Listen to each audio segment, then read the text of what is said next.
Bueno, estamos empezando esta nueva transmisión de Pájaro Azul y esta vez tenemos una invitada muy especial porque las veces anteriores hemos estado con personas con las que hemos hablado de literatura, de distintos autores, autoras, pero esta vez estoy con una persona que se dedica a escribir y que parte de su vida es también el dedicarse a las letras.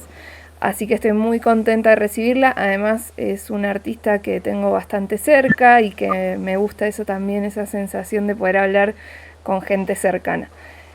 Así que hola Ana, bienvenida a Pájaro Azul. Muy bien, gracias, muchas gracias. Bueno, ¿cómo te encuentras esta tarde y esta transmisión en vivo que habíamos planificado? Me encuentro bien, me puse muy nerviosa, me puse un vestido azul, no sé si se ve lo azul Ay, me encanta, sí, me gusta para que la piensen en ocasión. eso. Me gusta en esos detalles. Yo tengo una pájara azul que no sé si se ve acá, que me la hizo una amiga muy querida, que es Clelia Iríbar, que es una artesana que hace restauración de muebles y cosas muy hermosas. Y me acompaña la pajarita azul que me hizo especialmente cuando empecé a hacer el podcast. Así Qué que lindo. estamos rodeadas de símbolos. Bueno, Ana, me gustaría que cuentes quién sos, qué haces, cómo te definís, si es que te definís de alguna manera, pero que salga de vos. Bueno, mi nombre es Ana Suárez, eso primero. Me dedico a escribir principalmente y además a dar talleres de escritura, en general desde la escritura creativa. Me gusta mucho la enseñanza, el compartir información, el acompañar a otros en su proceso de ahondarse en la escritura, me encanta y creo que escribir y el enseñar o acompañar esos procesos van cabeza a cabeza. Y además de eso, y un poco de todo, gestión artística, eh, teatro, de todo, Sí, no sos sé, muy, como que, muy multifacética. Por eso te claro, estoy preguntaba. trabajando en muchas cosas, pero siempre todo se termina orientando a la literatura, que es mi pasión. Excelente. Ay, perdón. A la Abrí literatura, que es mi una pasión. pestaña que me ¿Sos empezó a vos? transmitir por otro lado. Bueno, Ana, a mí me llama mucho la atención de tu arte que veo una conexión como con el entorno muy fuerte, sobre todo el entorno natural y la relación del cuerpo con ese entorno. Primero que nada, decirte que es bellísima tu poesía y que no soy la única que lo piensa porque cuando anuncié que iba a hacer esta transmisión me llegaron muchísimos mensajes diciéndome que les encanta tu trabajo, que tiene algo como muy, no sé si la palabra para decirlo es esotérico, pero como algo místico y muy lindo de conexión con la naturaleza. A mí me impactó mucho eso y se nota también en tu persona. Yo he tenido la suerte de verte interpretar poemas en un escenario, en el living, y ha sido muy hermoso y muy conmovedor también. No sé si vos te considerás eso también. Gracias, primero. Muchas gracias por lo que me decís. Sí, es una búsqueda en cuanto a la identidad, como mi identidad poética o mi identidad de autora. Ha ido por ahí.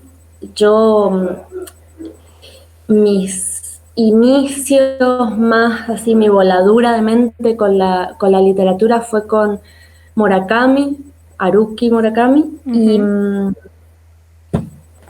y si bien él no tiene esta conexión con lo natural, me abrió las puertas a la literatura japonesa, que es, tiene mucho de eso, de encontrar el ánima en todas las cosas.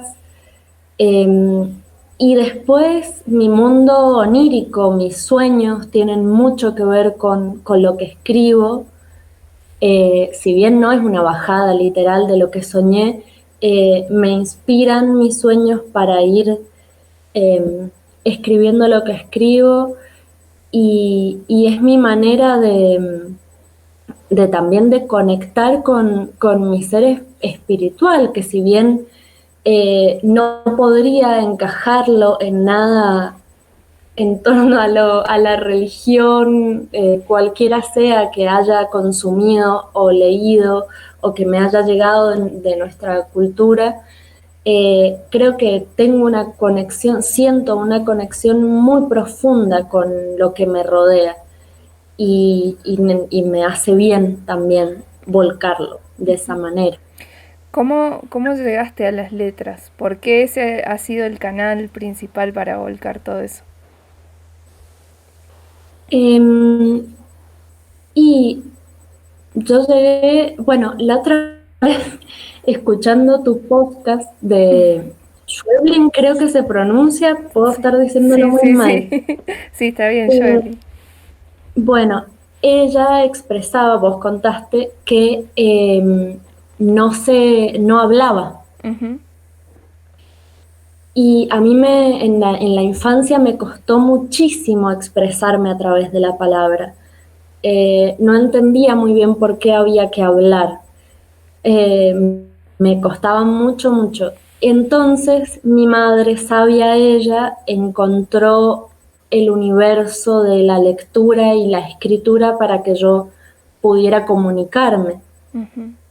Y se inventó el juego de las metáforas, que era hacer, bueno, justamente metáforas, comparaciones entre cosas que yo veía con otras cosas que no estaban, eh, y emociones. Entonces eso me marcó un camino y ahí empecé a tener diarios para poder justamente expresar qué era lo que veía y qué era lo que sentía y empezar a canalizarlo a través de la palabra y así, eso fue lo que inició mi Her- camino. Hermoso, qué lindo ese juego. Me parece increíble. Bueno, tus padres ambos son artistas, así que también calculo que por ese lado de haber habido mucho incentivo de tu vida en el arte y de encontrar lenguajes por ahí. Sí, totalmente. Hay hubo siempre una libertad para vincularse con lo lúdico y con el juego de una manera muy seria y muy profunda, y eso yo se los agradezco siempre, mucho estímulo para jugar, para conectarme con el arte. También es eso, ¿no? Como tener un padre y una madre que laburan de jugar a lo que quieren hacer. En, Hoy creo que hay como un concepto, se toma con un poco más de seriedad el ser artista, pero en ese momento, hace veintipico años atrás, era como los que jugaban, los únicos que jugaban, ¿viste? Era una cosa loquísima. Y, y sí, fueron mucha libertad en ese sentido. ¿Y cómo llegas a querer enseñar? Porque viste que se da generalmente muy distinto esto de ser una persona que escribe, una persona que lee y una persona que enseña a leer, a escribir, como que lo didáctico y lo pedagógico también de las artes no es para todos los artistas y no sé, bueno, a vos cómo te llegó esa parte. Yo empecé a estudiar literatura en la Facultad de Filosofía y Letras, y transité casi 3 años y, y con las materias pedagógicas me di cuenta de que eso me despertaba mucha más pasión que las demás materias, por más de que era fascinante analizar y leer a un montón de autores a los que nunca habría llegado de otra manera, posiblemente. eh, lo que me dio vuelta a la cabeza fue las materias pedagógicas y ahí me cambié a educación y dejé literatura, me cambié a educación y empecé a dar clases de apoyo para ingreso, de comprensión lectora y eso. Y ahí encontré un vuelo que muy creativo que me encantó y dije, esto lo quiero llevar a la vida, a dar talleres, a otra cosa. Bueno, ¿y cómo definirías tus talleres? ¿Qué busca un tallerista? Yo siempre me pregunto eso, como la persona que va a enseñar a escribir, ¿cómo tiene la fórmula? ¿Qué te hace buscar para llegar a eso? Ajá. Y me parece que eso es algo que se va armando también, por un lado, como que se va modificando o estructurando con el tiempo. Pero mi objetivo principal es que las personas que entran, que toman el taller, em, jueguen, jueguen todo el tiempo, que activen la creatividad y sin darse cuenta empiecen a producir un material y escriban, escriban, escriban y se terminen dando cuenta de que han escrito muchísimo y de que tienen una identidad como escritores re profunda y eso, como que a través de lo lúdico otra vez puedan entrar a ese camino. Y además que poder eso, activar la creatividad y encontrar que hay muchos estímulos en las artes para poder escribir. Vos nombrás mucho el juego, pero también imagino que habrás encontrado mucha inspiración en leer para escribir. No sé si, bueno, también nombraste a Murakami, que justamente como que lo nombrás también como un puntal ahí en tu interpretación de las cosas y en tu forma de expresar el mundo que te rodea. Pero me imagino que debe haber habido otras herramientas y sobre todo la lectura también para llegar a eso. Seguro, seguro. Para mí no se aprende a escribir si no es leyendo. Eh, Hay que leer mucho. Un amigo de mi padre, cuando yo era niña, haber tenido 12 años por ahí, le dije que yo quería escribir, no se lo dije muy seriamente, pero le dije eso y él me dijo eso, si querés escribir, lee. Y totalmente, de acuerdo. Me mandó a leer Las Doradas Manzanas del Sol de Bradbury, que lo Ay, amo. lo amo, es uno de mis libros favoritos. Ay, sí, yo también. Y él es maravilloso, así como que Sí, le todo. diría a todo el mundo que si quiere empezar a leer, lea Bradbury. Sí, Eh, sí, es un muy buen escritor para empezar a leer, porque tiene eso que es una lectura muy ágil, muy simple, pero además de muy profunda. O sea, si querés profundizar, podés profundizar un montón a nivel filosófico y lo que plantea de relaciones humanas con el entorno. Es muy lindo, es cierto. Qué bueno sí, que hayas empezado por ahí. sí, de una. Obviamente leía Bradbury y al mismo tiempo leía Harry Potter y después leí Crepúsculo, o sea, me leí todo lo que me pusieron adelante en la adolescencia y en la niñez. Eh, Le robaba mucho los libros de la biblioteca a mi mamá, mi vieja tenía, bueno, las obras de teatro, leía todo y leer me parece absolutamente esencial. Y sí. Em, Me gustaría que nos dijeras cómo definís, si alguien te pregunta, bueno, ¿qué tipo de poesía escribís? O cómo te definirías como persona que escribe. ¿Podrías hacerlo o no tenés una definición? Mm, no sé, me cuesta, me cuesta definirme en ese sentido. Eh, si bien como te decía, es una búsqueda, escribir de cierta manera y buscar cierta estética, si se quiere, todo eso, me cuesta. Creo que soy una persona que todo el tiempo quiere escribir haikus, pero al final no le sale y termina escribiendo un poema. ¿Cómo eso? Yo nunca me he animado a escribir un haiku, es muy difícil. Es Em, muy difícil. es súper difícil. Yo anoté una frase de un poema tuyo que me impactó muchísimo y que me pareció preciosa, pero que al mismo tiempo me pregunto como, ¿qué, qué la mueve a decir esto? Si bien entiendo desde mi lugar, pero me gustaría... Hola Katy, nos están saludando por el chat.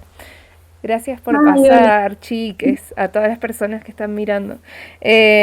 Bueno, yo anoté esta frase que me encanta porque un poco siento eso. A mí me pasa que yo me dedico hace mucho a ser periodista y hago columnas de literatura para radio, hablo de literatura, leo mucho, escribo mucho y a veces siento como que a vos capaz que te pasa también como que abruma una con las palabras y que llena de palabras el mundo. Eh, pero al mismo tiempo yo siento que las necesito enormemente a las palabras. De hecho, para mí son lo que vos decís de la lectura, las palabras son esenciales para todo, para las relaciones, para los trabajos, para el encontrarse con los otros. Entonces, para mí la palabra siempre ha sido un salvavidas, pero al mismo tiempo el silencio también es muy valioso. Y me cuesta como esa parte, la del silencio. Y vos, bueno, en un poema anoté esta frase en particular que es quienes escribimos, vivimos buscando el silencio con palabras. Y quería saber un poco cómo se puede interpretar esta idea. Bueno, ahí hay más de una lectura que se puede hacer o que yo tuve al escribirlo, que es que por un lado para mí también ha sido y es un gran desafío no estar llenando todo el mundo de palabras y dejar espacio a los silencios, eh, especialmente en lo vincular. eh, el silencio es muy importante, dejar espacios, dejar aire. eh, y por otro lado, ahí hay una cuestión de que para mí en los procesos de escritura y de edición, que la edición es casi tan importante como el momento de escribir para mí, Mm. eh, para escribir un poema, la búsqueda de silencios y de dónde están los silencios y de todo lo que, la carga que tiene un silencio bien puesto, digamos, en un poema, que dice muchísimo. Puede decir más el silencio que dejamos entre una frase y otra que quizás lo que dijimos. Ujú. Sí, Entonces, de ahí. excelente. Te iba a preguntar respecto de si para vos es el mismo poema el que se puede leer que el que se escucha. Es decir, interpretar un poema, hacerlo oral, es igual, es el mismo poema que si yo lo leo de un libro. ¿Vos lo vivís así?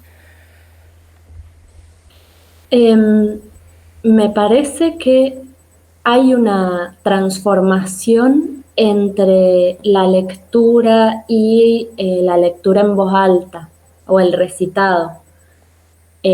Se hace una transformación del papel a la palabra o de leerlo mentalmente al otro. Pero también creo que es un objetivo a tener el que lograr escribir un poema de la misma manera en que debería ser leído o que se va a leer. Eh, Está bueno cuando escuchas tu propio poema leído por otro y ahí te das cuenta de que siempre hay una transformación, pero que también lograste que llegara de la manera que debía llegar, porque como está escrito y como está armado y diagramado, bueno, eso es significante también. Ujú. Ana, ¿te podemos pedir que nos recites un poema? Sí, sí. A ver. Tormenta. Ya no sostengo edificios, quizás arraso con ellos. Ya no paso el tiempo, ya no ocupo espacios, ya no dejo el sentir para después. Una nada a medias, ya no amo porque sí, ya no transcurro continua, ya no cierro los ojos, ya no sonrío inerme. Soy ahora desastre y calma. Ya no busco implorar adorante la escasez, ya no existo inocua, ya no beso cuentagotas. Soy legión, silencio, viento, arrastro, animal, a destiempo, huracán, círculo, fuego. Ya no quiero esperar mañanas de domingo, ni retener un alma, ni atrapar el viento, ni pescar el mar. Ya no pierdo el tiempo porque tengo solo uno. Ya no quiero arrancar los días, ya no quiero amor, coacción, ya no regalo nada que me haya sido robado. Alada, desencadenada, tormenta, te estoy invitando a bailar en la lluvia, te estoy invitando a hacer vuelo, tormenta, vida de rayo, te estoy invitando a lanzarnos contra la arena desde las olas, mientras dure el agua, mientras haya vida, mientras ruja el mar. Ay, muchas gracias. Es muy hermoso, me gusta mucho. Y sobre todo evocan muchas sensaciones y como que despiertan todos los sentidos tus poemas. Eso me parece re difícil de conseguir. Y como dice Katy Mancis ahora en el comentario, maravilloso, tal cual, sí. Gracias. Es muy, muy hermoso. Este poema es parte de un libro, ¿no? Que editaste este Sí, año. ¿Cómo se llama? sí, es parte del libro Mar de Fondo, ahora al revés, supongo. Mar de Fondo. Sí, no, se ve bien, se ve bien. Ah, bueno. eh, que es un librito que publicamos este año, sí. ¿Y cómo te llevas con el tema de publicaciones? ¿Es un objetivo el publicar o es una parte más del proceso? ¿Cómo ves ese mundo? Porque hay como una concepción también de que los escritores, las personas que escriben, tienen que, como que la meta es llegar a un libro físico, publicado. Hay una cosa así medio marketinera con eso. Sí, totalmente. Me parece que hay algo que se está quebrando en cuanto a hay que llegar al libro como algo tan sagrado. Em, Creo que poder publicar y ver las cosas, lo que has escrito en papel, tiene un peso enorme en cuanto a lo emocional, porque es sentir que vos tenés en las manos algo que tuviste en las manos de otros autores y que te llegó. Eso, es como algo romántico en ese sentido, como que tiene esa cuestión emocional fuerte y seguro que implica o supone un reconocimiento en ciertos espacios.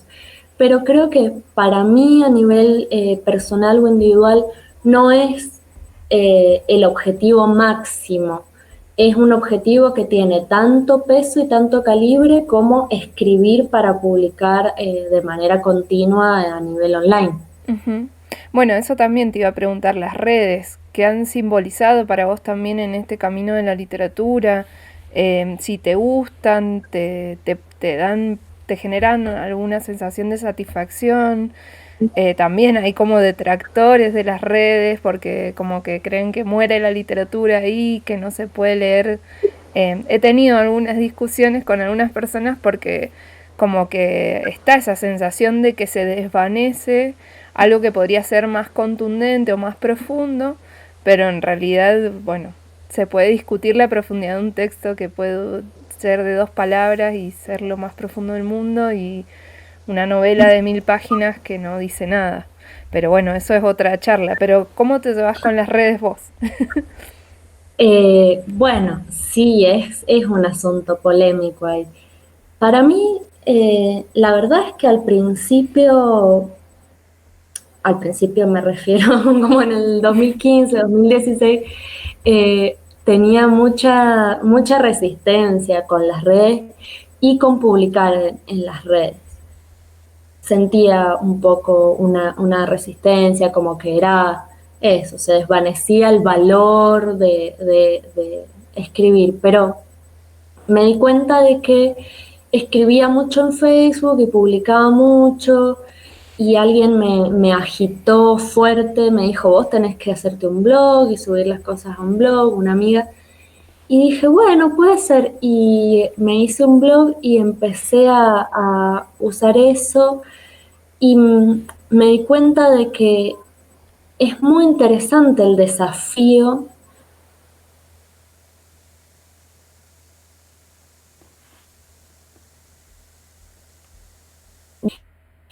vino a Instagram, que es como mi herramienta principal, y es re interesante porque hay que pensar en lo visual, hay que pensar en el lector y no está bueno subestimar a las personas que consumen literatura y que leen y que leen un montón mediante esas plataformas.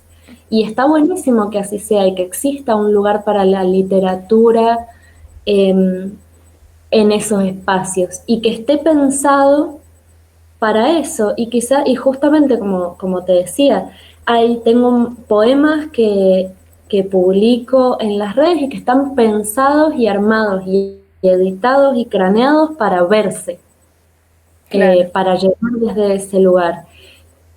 Y tengo muchos otros que los voy escribiendo y los voy guardando y que van a pertenecer a otro poemario en algún momento o a otro libro o que irán al blog. Y así, Ujú. para mí tiene un valor en sí mismo y me he abonado con eso y he trabajado en pos de pensar en el lector, que siempre es re importante. Claro. Bueno, antes de hacerte la siguiente pregunta, le voy a preguntar a las personas que nos están viendo si consumen literatura por redes, si siguen escritores o si les gusta leer fragmentos de poemas, si así es como leen, porque hay gente que no lee libros, pero sí les gusta seguir a algún escritor por alguna red social y leer de esa manera. Así que si nos quieren contar estaría buenísimo. Y lo que te iba a preguntar ahora era en relación a justamente a ese encuentro con otros a través de las redes, si llegas a charlar con tus lectores, te dan alguna devolución, te dicen cosas de lo que escribís, ¿eso sucede? Sí, sí sucede y para mí ha sido re bonito también que eso pase, que haya un feedback más inmediato, porque por ejemplo con el libro me pasó que bueno, el libro se va y le pertenece a otro y no vuelven a contactarse con vos, por más de que yo sea alguien más cercano. Ujú. No te dicen, che, me pareció esto, sentí esto. En cambio, en las redes hay como una inmediatez que está buena y mala al mismo tiempo, pero que en este caso ha sido muy lindo como recibir comentarios de lo que acaban de leer, de qué sintieron.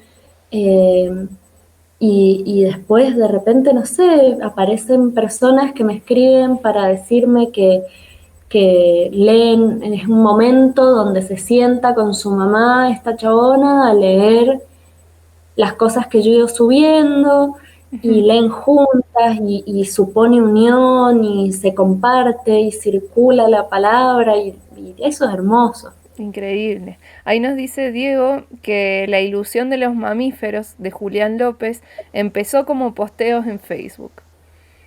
Y sí, Mirá, es hora de aceptar que, porque todo, digo, como que la literatura se ha ido fusionando y cambiando a lo largo de tantos años de distintas maneras que no podemos creer que esta nueva forma de hacer literatura o de consumir o de ver o de vivenciar la literatura sea algo que la va a destruir para nada. claro. Es increíble eso. Bueno, y en relación a eso, cómo te encontrás más con la gente que lee tus obras. ¿Te has encontrado más con esas personas cara a cara, en la calle, en escenarios, o así por las redes? ¿Se ha convertido como en el canal principal de encuentro con tus lectores? Este año por la pandemia me imagino que sí, pero digo, bueno, comparando con otros momentos. En general sí, el canal principal es las redes, el canal de comunicación. Em, sí, totalmente. O gente que me ha dicho, te escuché leer en tal lugar y te quería decir y se animan por las redes Ujú. también. Como hay una accesibilidad ahí que se acercan por ahí. Y algunas pocas veces me ha pasado así en cuerpo presente, que se acercan y me digan, vos sos Ana, yo te releo, no sé qué. Eh, y que es re divertido también. Sí, yo hice una mini encuesta en Instagram preguntando cosas así como eh, respecto de la literatura, va, de la literatura no, del arte en general local, que como si conocen escritores cercanos, y la mitad de las personas conocía y la otra mitad no, lo cual es un poco loco porque en todos lados hay personas que escriben, entonces como que yo esperaba como que todo el mundo dijera que sí conocía a alguien que escribiera. Y después también pregunté si se acercaban a hablar con el artista o la artista, le artistas, si se la encontraban cara a cara y bueno, algunas personas sí, pero otras no. Hay como ahí con lo cercano hay una cuestión de miedito y de no saber cómo acercarse. Y las redes, viste, que te dan como esa libertad de no sé, de decir lo que sea y que no te dé tanta vergüenza. Acá Katy nos dice que el libro como tecnología tampoco es de toda la vida. Olvidamos a veces la historia entera, los distintos formatos. Nos cuesta aceptar nuestro tiempo y sus transformaciones, que no significa negar lo anterior y que se puede sumar. Totalmente, Y de sí, una. obvio que sí. ¿Y te gusta ser de esta generación? Digo, como por ahí lo que hablábamos recién como de lo romántico de los libros, o a veces pienso como, ay, la época de la imprenta y después sí, sí, la cantidad de cosas que no hubiera podido leer. Eh, eh, Claro, capaz que no sabíamos leer nosotras, capaz que nadie nos había enseñado en esa claro, claro, ni siquiera teníamos derecho a leer un libro. Pero bueno, no sé si época. vos tenés algún romanticismo especial con alguna época de la literatura. Me hiciste acordar esta película de Woody Allen, ¿cómo es que se llama? Medianoche en París. Sí, que se encuentra con Hemingway. Sí, sí. Sí, que tiene como esta obsesión con el vivir en otra época. Em, la verdad es que me gusta la época en la que vivo, me gusta ser de esta generación. Em, creo que es una generación que nos favorece mucho a quienes elegimos comunicar, decir. em, También eso, estoy de acuerdo con la generación en que he nacido. También porque si pienso esto, como si pienso en lo anterior, digo, bueno, sí, qué bueno hubiera sido por ahí ser de los 60 o de los 70 y la revolución y el agite, pero también siempre en cada generación y en cada época había un nivel de sufrimiento y represión importante. Eh, y bueno, entonces voy poniendo la balanza y digo, bueno, estoy de acuerdo con esto, con esta actualidad. Sí me pasa esto, extraño, suena gracioso o contradictorio porque doy re laburo desde las redes como estamos hablando, pero sí extraño esto, amo que haya surgido el fanzine y que esté tan en la cresta de la ola porque me encanta el papel y me encantan las publicaciones, las revistas de literatura, pensar en las revistas de literatura donde tantos literatos se hicieron conocidos eh, por esas publicaciones, esto de mandar a la revista y a ver si te publican, eso me gusta y es bonito y me encantaría que reviviera. Sí, bueno, sí, hay cosas que también se han perdido un poco por este año medio raro de encierro y de reclusión, porque de hecho es lo que vos decís, el fanzine viene estando como en el mejor momento, que hasta, por ejemplo, yo ahora en cuarentena me compré como 3 o 4 fanzines y que puede resultar raro, antes nos los encontrábamos en ferias, en lugares un poco más under o así en eventos artísticos y eso como que hay muchas cosas que se han cancelado en este tiempo y no sé, bueno, también cómo te has sentido con eso, cómo te has llevado con el tema encierro. Uf, y ha sido un año entero, o sea, casi un año entero de estar bastante guardados, bastante en esa. Eh, y he transitado de todo en cuanto al hacer, en cuanto a la creatividad, en cuanto al trabajo, sin hablar de lo personal, emocional, bla.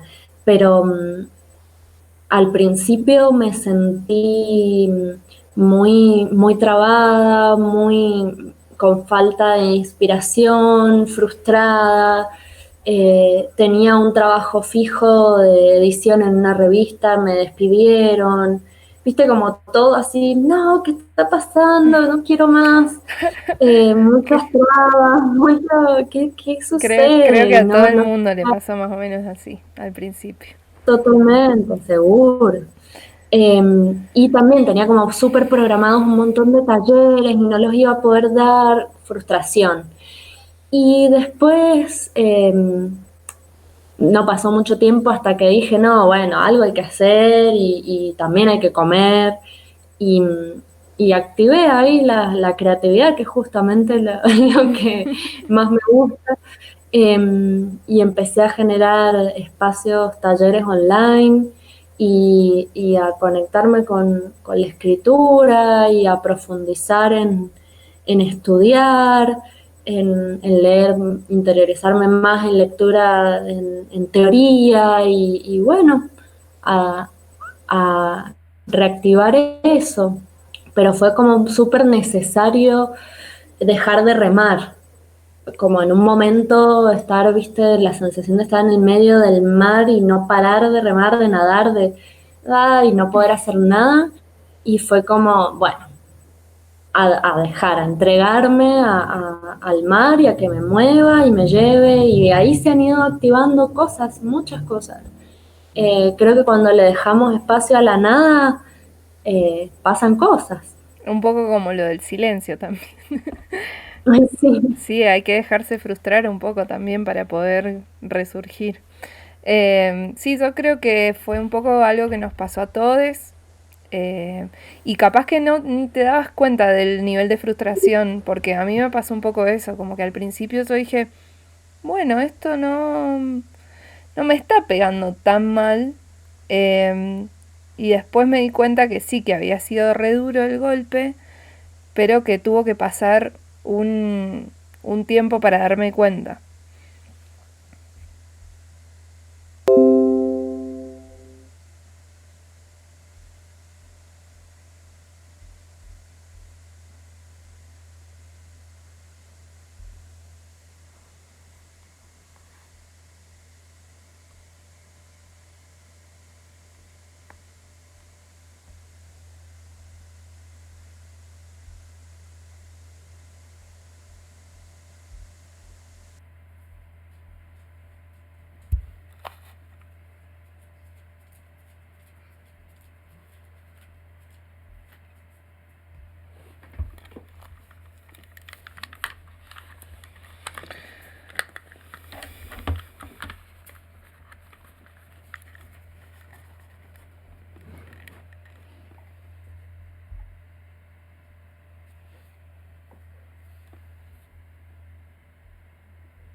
Ay, estamos volviendo.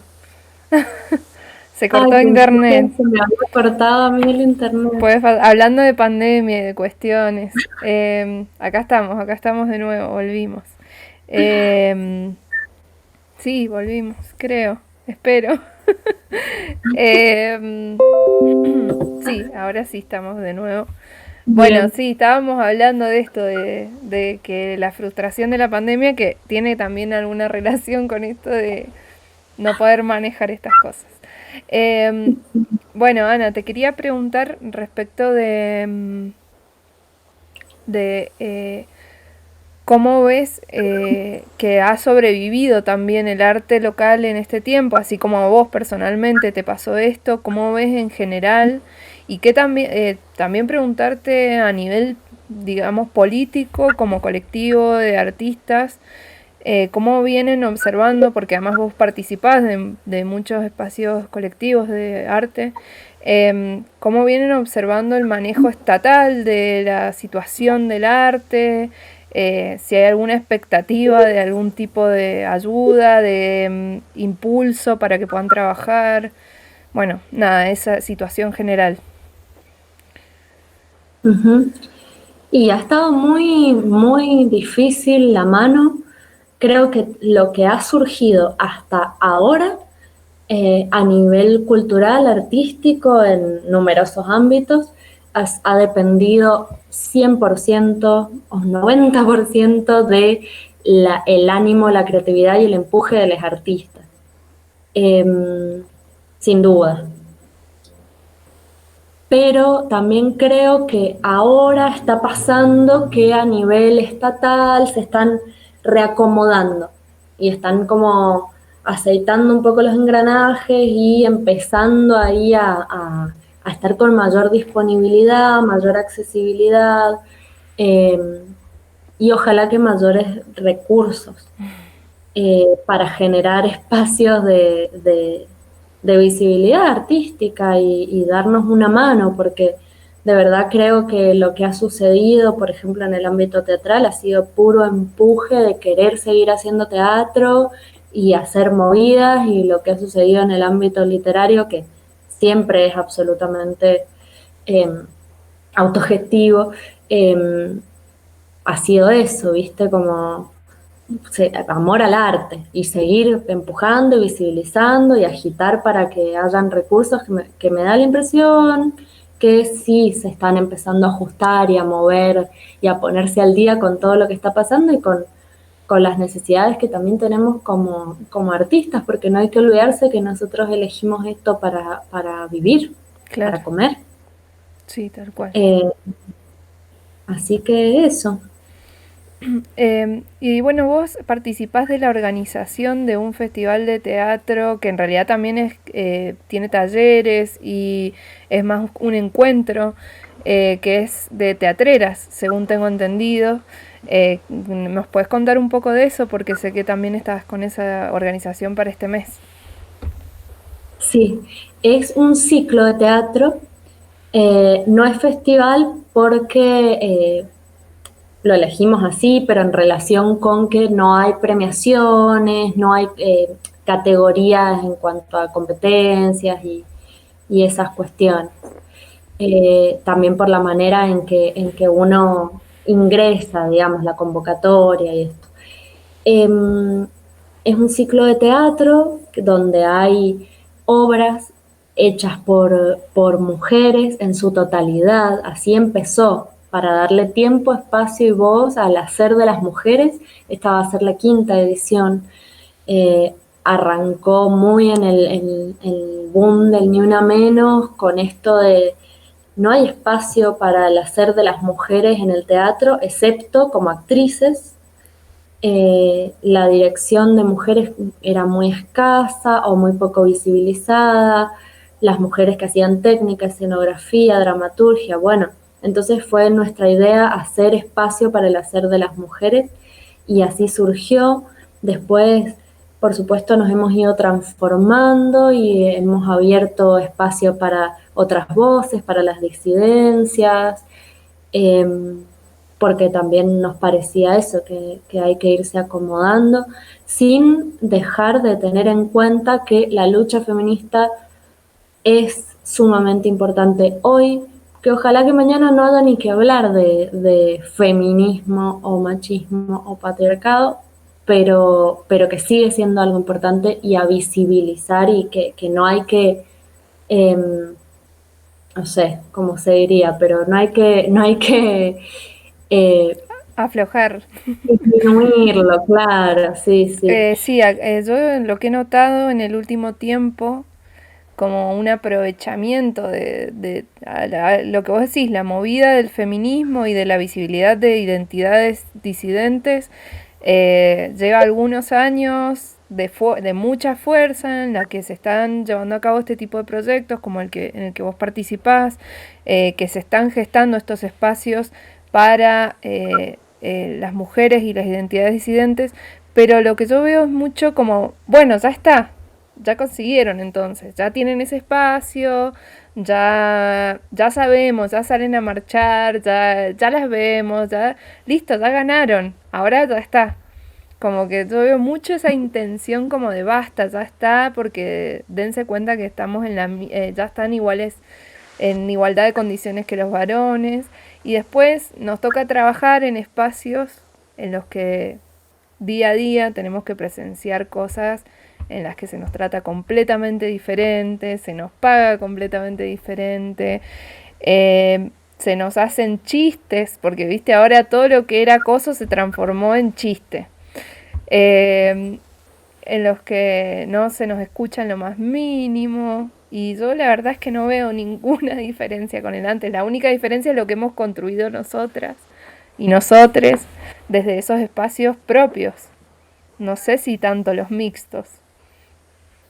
Sí, creo que ha habido un cambio en eso, en lo que a nosotras y nosotros nos ha pasado y cómo hemos elegido construir nuestros espacios, eso sin duda.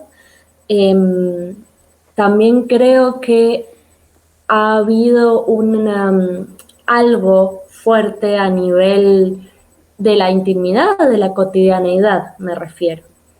Em, Porque tampoco hay que olvidarse que el hecho de que en cada mesa, en cada cena, en cada almuerzo esté esto puesto sobre la mesa y sea parte de la conversación es muchísimo, y hay muchas personas que realmente han hecho un cambio y una reflexión y están en proceso en el nivel de lo cotidiano. Ahora, creo que en los espacios laborales eh, falta muchísimo, a nivel estatal falta muchísimo, a nivel derechos también.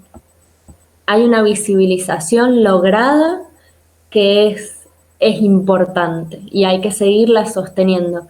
Y creo que cuando empiezan estas cuestiones de, bueno, si esto ya lo tienen, si ya está, si ya la visibilización ya está, mira, la publicidad, la chica menstrua de verdad, ahora venden la copita,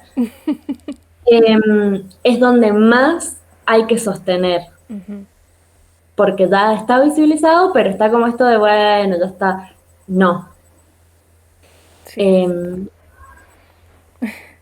Eso es importante, y luchar contra este repliegue que suele haber del otro lado, no hablo de los hombres, sino del patriarcado, el capitalismo, etcétera, ese acomodarse y capitalizar lo que ha surgido del otro lado. Hay que tener siempre ojo con eso y seguir ahí resistiendo y poniendo el ojo crítico. sí, es Todo es cierto. importante.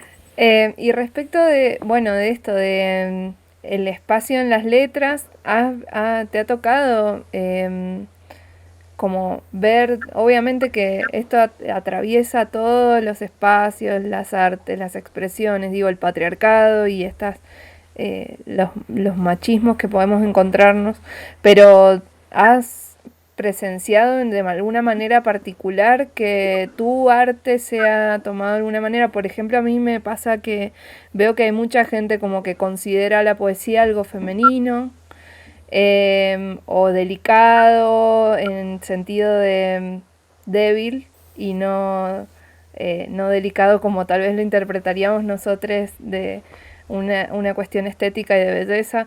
Eh, no sé si te has topado mucho con situaciones así en las que te ven frágil o te ven así, como, bueno, es lo femenino, está bien, es la chica que tiene que hacer poesía. No, a nivel personal no me ha pasado eso, y si ha pasado, se ha comentado, no me he enterado. No he recibido como que se me descarte en un espacio, o por lo que yo hago, o por mi ser mujer. Eh, yo no lo he vivido, sí he sido testigo de a otras personas a las cuales les ha sucedido. Eh, a mí no me ha pasado también porque mi pertenencia a los espacios es muy por afuera, y elijo como dónde estar en lugares donde eso, haya, esté el deseo, atraviese el deseo, haya mujeres, haya disidencias, haya autogestión. He elegido transitar por ahí y me he cuidado de lo otro que he visto, pero yo no he vivido.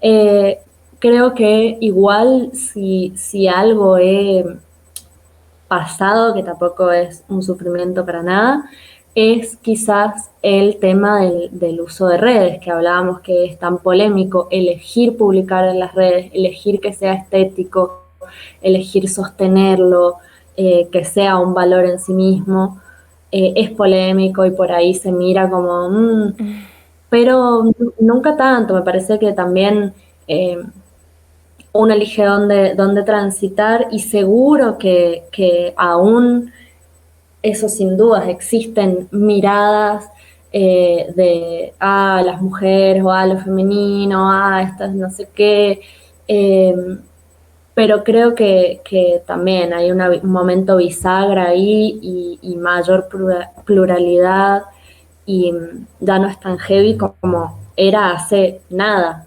4 años atrás, 5 años atrás, donde una mujer y mucha cabida no tenía.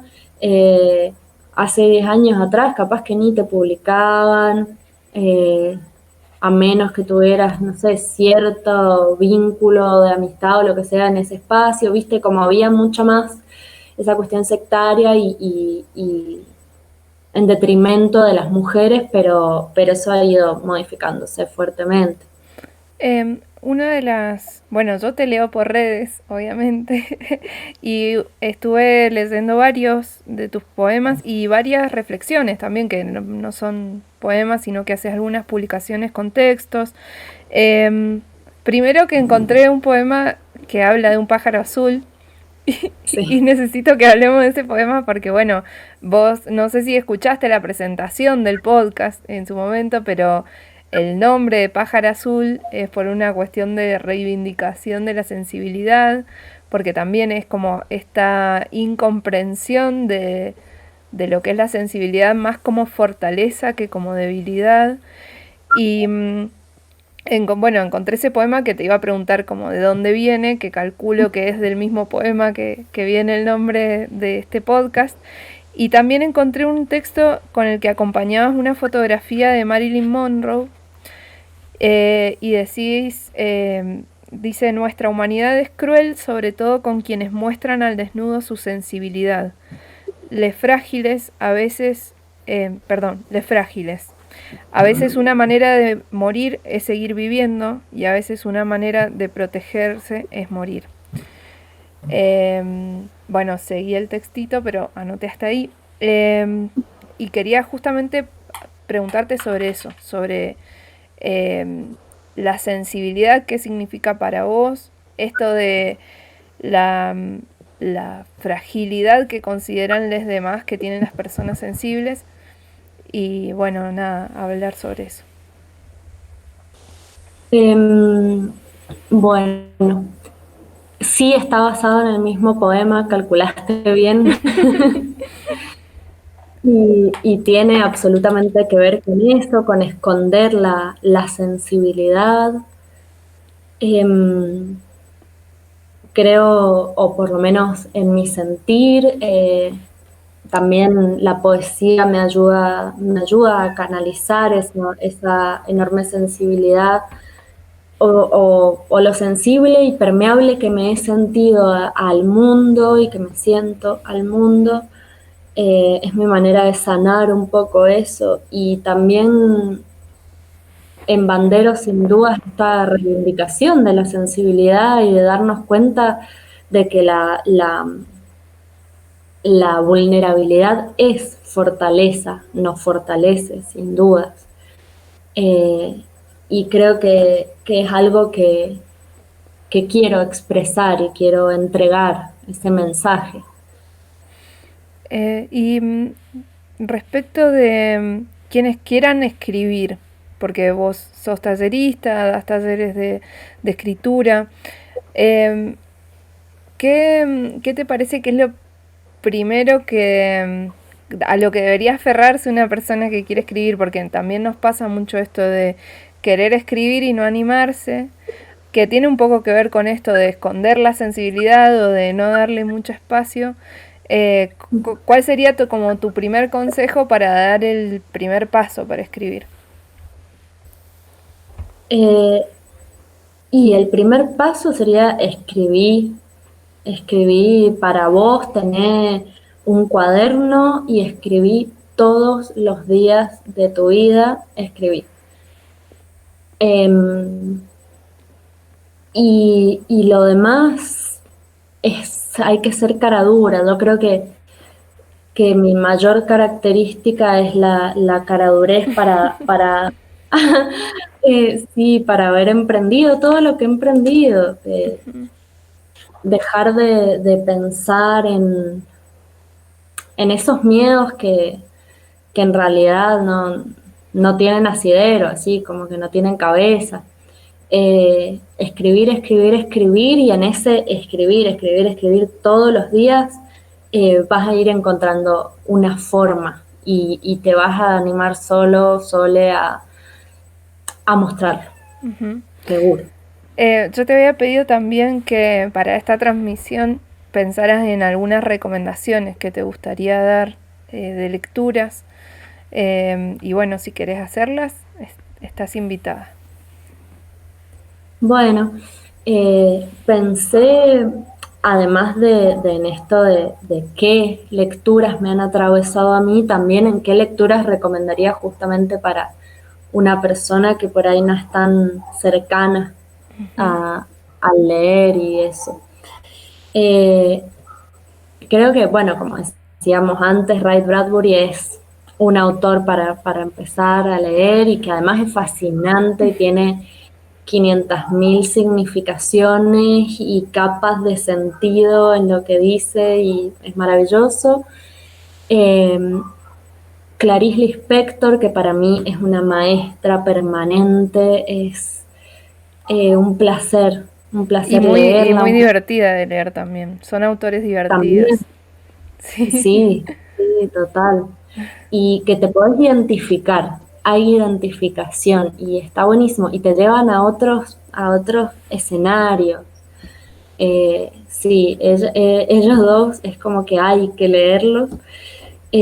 Recomendaría también a Leila Zuccari, que es una escritora argentina que ha sacado 2 libros, creo que solo 2, súper, o sea, tiene nuestra edad, digamos. Ah, mira. Eh, y es una grosa que no sé si todavía se ha puesto el ojo como se le tiene que poner porque es ¿Y sabes quién la muy... edita? Creo que tiene Tusquets, Ah, ya muy bueno. editado. La Sí, misma que sí, tiene un... Murakami. A Murakami también lo edita Tusquets. ¿De qué va su literatura? Yo no la conozco a ella. Eh, y se podría, o sea, tiene una cuestión muy argentina, o sea, muy cercana a nuestra identidad, súper cotidiana, súper realista, hiperrealista. y viene por ese lado y escribe prosa. No sé si el libro que sacó ahora es de poema, no, es prosa. Ha sacado prosa, es prosa lo que escribe y a mí me encantó, me voló la cabeza. Re linda de leer y de encontrar.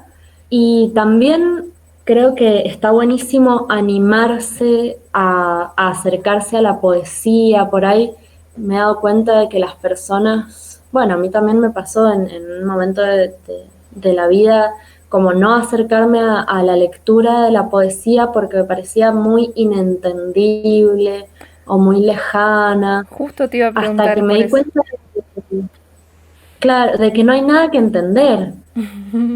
Eh, la poesía es como vos mencionaste hace un rato, sentir, sentidos, activar eso, pasa por ahí. Y en eso les recomendaría leer a Irene Grus eh, y a Juana Viñosi también, que son lecturas cercanas, es poesía, pero es maravillosa. A mí me sirvió para acercarme a la poesía Benedetti, por ejemplo, que De, son, viste que es un poco cercano al cuento la poesía de Benedetti, como que hay poetas que, sobre todo de esa generación, que se acercan bastante a la prosa uh-huh, y que tienen mucho sentido, pero de a poco te van metiendo imágenes poéticas. Y creo que ahí empecé y después fui como adentrándome y es como un poco un vicio la poesía, ¿viste? Te vas metiendo cada vez en lugares más extraños y hermosos. También es un lenguaje muy particular, lo que vos decís de no entender. Yo veo mucho ese miedo y también un poco la banalización de la poesía que se ha hecho, no sé en qué momento empezó esta cuestión de asociarla al amor romántico eh, no sé, bueno, ahora ha sido también mucha gente que arruinó la poesía, pero como que hay una cosa así medio como de poesía. ¿Qué es esto de hablar de las flores? Y no sé, como hay una cosa ahí que del no dejarse llevar, eh, que en claro. realidad hay poesías que son mucho más duras que textos super punk. eh, y bueno, nada, me parece que por ese lado, de despojarse de los prejuicios también, ¿no? Claro, sí, sin duda. Creo que desde el principio de la historia de la poesía ha habido quienes encontraron la manera de recitar o de hablarle a su amor a través de la recitación eh, y al mismo tiempo había gente pensando y diciendo otras cosas eh, o amando otras Ujú. cosas, no solo humanos. Eh, y la poesía ha sido herramienta para eso. Creo que sí, hay ahí entre un miedo y una banalización, seguro. Y bueno, como vos mencionaste a Benedetti, a mí me llama la atención cómo Benedetti un poco se ha ido convirtiendo como en este romántico que escribe solamente los poemas de amor, No, no, no. Y es como, no, no. no, tiene una vastedad y una política y una ideología y una belleza en sus poemas que está buenísima, pero también como que vamos Sí, inclinándonos para... descartando. Que también tiene Sí, que ver con, bueno, como la imagen de todo lo que se ha mar- hecho mercado, que es como lo mismo que pasó con Frida. Esto de tomar tres poemas que, en las que le habla esto, lo que vos decís, una enamorada, y después tiene 500 poemas respecto de la revolución, del exilio, y sí, y son cosas que no llegan, digamos, como a los lugares más claro, masivos. Pero bueno, de a poco sí. vamos a ir reivindicando. Y lo que pasa con la poesía es que justamente, como veníamos diciendo, es una manera de expresar las cosas que no están, que no son tangibles, los sentimientos, las sensaciones. Eh, entonces, claro, posiblemente es una herramienta súper valedera para poder expresar el amor de una manera que no podemos expresar de otra manera. Eh, pero está buenísimo porque justamente es eso, es la manera de expresar cosas que de otra manera no pueden sentirse o expresarse o hacernos sentir y llegar cosas que por ahí con otros recursos no podríamos, y ese es un valor de la poesía que vale la pena acercarse por eso. Ahí Katy nos dice que también está la antipoesía de Nicanor Parra. Mm, Que sí, bueno, sí. es que sí, hay mucho para recomendar. Si es por recomendar, podemos estar toda la noche. Pero bueno, vamos a ir cerrando la transmisión en vivo porque no le vamos a quitar más tiempo a Ana. Pero quería preguntarte, Yo me Ana, quedaría ahora. sí, yo también. Pero quería preguntarte si podíamos pedirte un último recitado, si no fuera mucho, mucho pedir, como para cerrar la transmisión con eso y irnos todos felices a buscarte en las redes y leerte por ahí. Bueno, eh, voy a pensar ahora qué recitar. Bueno, pensá tranquila. Em, Si querés, mientras tanto, puedo ir contando que estás en las redes sociales y ahí la gente puede leer tu literatura. Está Ana como Ana Suárez Escribe y ahí también la pueden contactar para talleres, tengo entendido, de escritura. No solamente la pueden leer, sino que también puede enseñarles a escribir. sí, o Y intentarlo. del libro te quedan algunas copias? ¿Algo? Me quedan unas muy, muy poquitas, pero serán dos, Claro. por suerte. Corran a comprar. No sé si hay alguna otra red. Yo te sigo en Instagram, pero no sé si en Facebook también te encuentran como Ana Suárez Escribe. Eh, Sí, en Facebook también. excelente. Bueno, buenísimo. Bueno, creo que ya sé lo que voy a leer. Bueno, muy bien.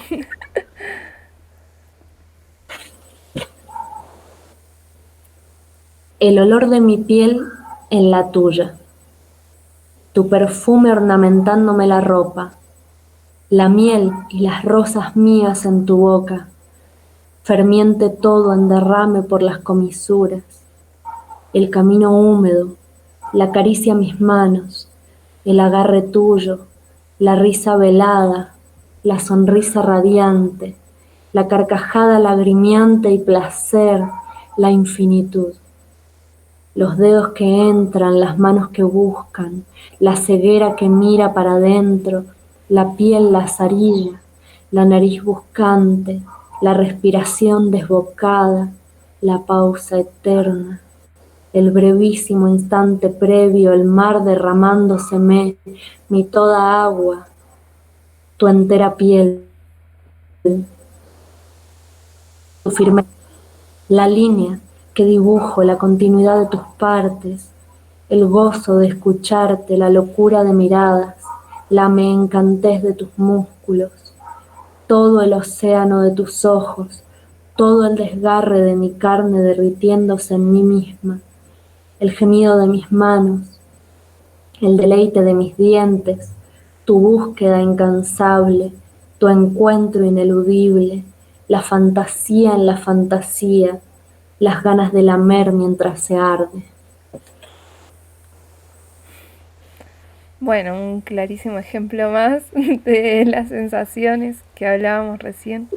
La verdad que también lo que vos decías de hacer la poesía para que la puedan leer igual que la pienso, eh, también es difícil el aprender a leer poesía, no es tan sencillo.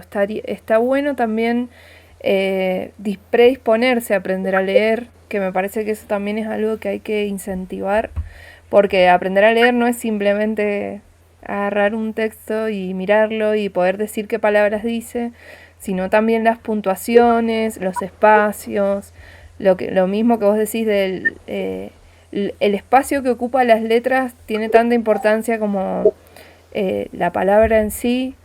Y me parece eso también es un poco difícil con la poesía y que, bueno, de a poco hay que ir aprendiendo. A mí hasta el día de hoy me cuesta bastante. Sí, a mí también me cuesta. Bo- Em, sí, te escucho. no, nada, que eso, es un ejercicio también. Y recitar y leer en voz alta, eh, la verdad es que yo escribo muy cortito y al principio leía un poema en 5 segundos y la gente se quedaba como, ¿qué? ¿Qué dijo? Eh, y entonces es un ejercicio también aprender a sentir la poesía en la boca cuando se la dice. Hay un, no me acuerdo si es atípica la serie. Sí, puede ser. No la he visto, pero sí hay una serie que se llama así. Bueno, hay un capítulo que una chica le aconseja a un chico que para recitar hay que escuchar los latidos del corazón. Y yo tomé eso así muchísimo, como escuchar los latidos del corazón, aunque sea imaginariamente, y ir a ese ritmo y de ahí subir, bajar, pausar, pero ir desde ahí, ya sea en la lectura mental o en voz alta, el recitado. Mira qué buen consejo. Sí, Lo voy sí. a tener en cuenta. Bueno, Ana, te agradezco un montón por haber sido parte de esta transmisión. La verdad que yo súper contenta de encontrarme con gente tan hermosa y tan valiosa también para el arte. Eh, y nada, eso, simplemente gracias, que espero que la hayas pasado bien, que espero que también la gente vaya a leer lo que haces porque es todo muy hermoso. Y, y bueno, eso, simplemente gracias. Bueno, muchas gracias a vos. Estoy de verdad muy, muy agradecida por el espacio y la charla que ha sido hermosa. Ah, si querés contanos, Ana, ¿cuándo va a ser el ciclo de teatro? ¿Y cómo se llama? Porque me parece que no lo dijiste. Sí, es verdad.